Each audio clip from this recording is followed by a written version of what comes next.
Donc en fait, le groupe il a été créé il y a longtemps, mais on vient de recommencer à le faire vivre.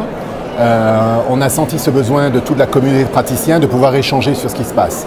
Échanger des informations sur les événements, sur les documents, sur aussi ce que les uns pensent des autres et savoir qui travaille sur Fleck parce que c'est quelque chose qui n'est pas connu.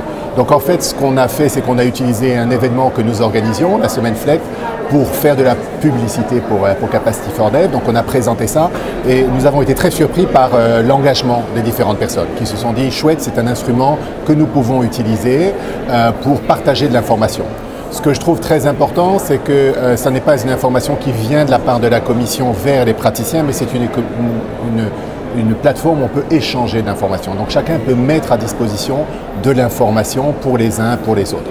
Alors, ça commence, donc on a un bon groupe maintenant, ça commence à être utilisé par les uns et par les autres, mais il y a encore un peu de progrès à faire pour que chacun puisse mieux contribuer et puis peut-être faire aussi des discussions ciblées, ce que nous n'avons pas encore fait, mais qui est possible de faire sur Capacity for Dev, mais que nous n'avons pas encore fait.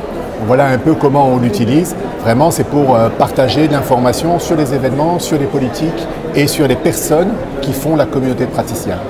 En fait, je pense que ça complémente tout à fait l'approche qu'on peut avoir classique, qui est d'information sur des sites web où on dit ce qu'on fait, mais on s'aperçoit que le public sur les sites web est plus un public généralement d'étudiants ou de gens qui sont intéressés par une information assez générale.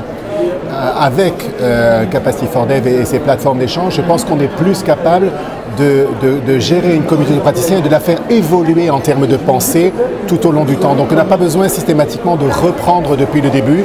Les gens suivent ce qui se passe, voient les débats évoluer et du coup comme ça peuvent continuer à avancer et à améliorer leur pensée et à contribuer. Donc c'est vraiment un public pour moi qui est complémentaire du public, enfin de l'outil web. C'est un outil vraiment d'échange.